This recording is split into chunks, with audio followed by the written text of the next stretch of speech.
Bernard Parent qui est avec nous sur le plateau de M-Provence. Merci d'être avec nous, merci de votre fidélité à ces émissions et à ces rendez-vous de télé. On les a fait sous d'autres supports. Vous êtes professeur ici à Kedge et vous êtes également à la tête d'une chaire qui s'appelle Financer Autrement. Et comme souvent, donc c'est un partenariat avec une entreprise et donc là c'est avec le groupe AG2R La Mondiale. Ça veut dire quoi aujourd'hui financer autrement ? La problématique du financement autrement et avec justement ce partenariat avec AG2R La Mondiale, en fait, c'est qu'on est tous d'accord qu'il y a au moins 3 questionnements qui se posent. C'est 1, quelle est la place et le rôle des marchés financiers ? Donc thématique récurrente depuis les années 2008 et avant, mais même si on a tendance un peu à l'oublier, qui est toujours là. La deuxième chose, c'est effectivement la relation de financement au niveau des entreprises, la relation avec les banques et l'accès à ces ressources-là pour se développer dans le long terme, donc le fameux court-termisme qui peuvent peser sur elles.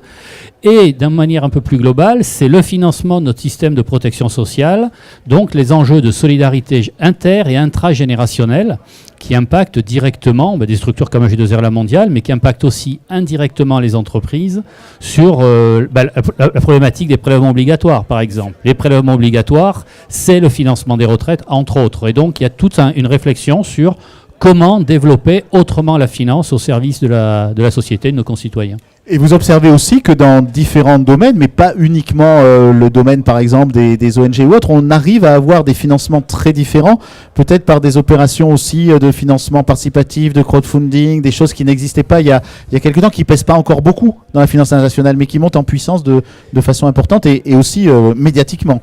Alors, c'est très contradictoire ce mouvement parce que le financement participatif de proximité existait avec les cigales, les business angels, etc. Donc quand je suis provocateur, je dis on n'a rien inventé si ce n'est de mettre une plateforme informatique à distance, certes.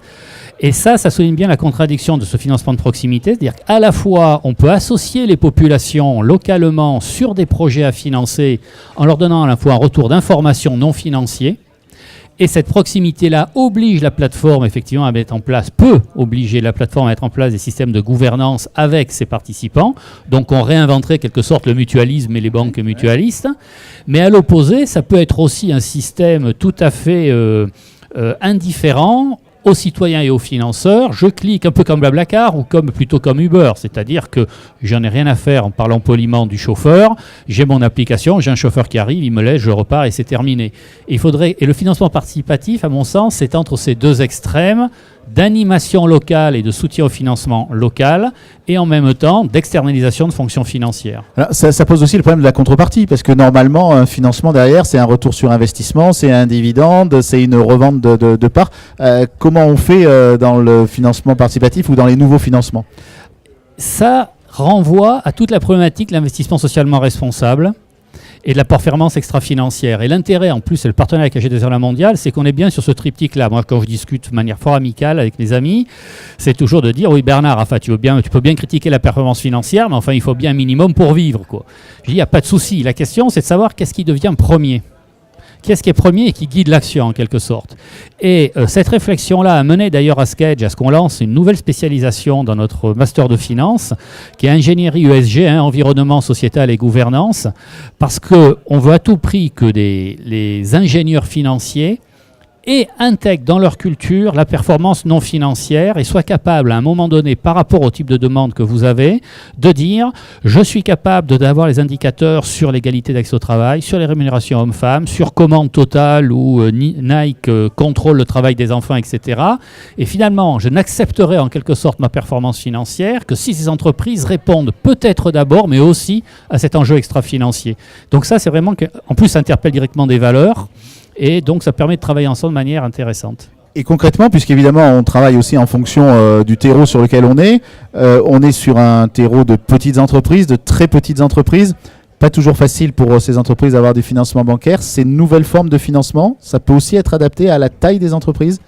Oui, tout à fait. C'est-à-dire que là, l'inconvénient de la taille devient un avantage. C'est-à-dire que la proximité de ces TPE, la capacité, parce que c'est elle qui constitue le tissu économique. On dit toujours que ITER à Cadarache ou même Montpellier ou Toulouse, Airbus, ne pouvaient pas attirer et s'implanter là s'il n'y avait pas un tissu social, le boucher, le boulanger. C'est très trivial, mais c'est ça la réalité. Et donc, cette proximité de la petite entreprise redevient un atout, parce que lui, quand on va lui parler de performance, enfin on ne lui dira pas ça comme ça, hein, mais de performance extra-financière, on pourra évaluer que le boucher ou le boulanger du coin a embauché un apprenti, propose un contrat d'apprentissage, fait travailler sa provision au niveau des farines localement ou essaye, etc., etc. Et on peut monter des dispositifs. Et avec le comité d'expansion du 05, il travaille justement sur une plateforme de financement participative comme un outil citoyen d'animation du tissu économique et social. Merci Bernard Parranque. Merci à vous.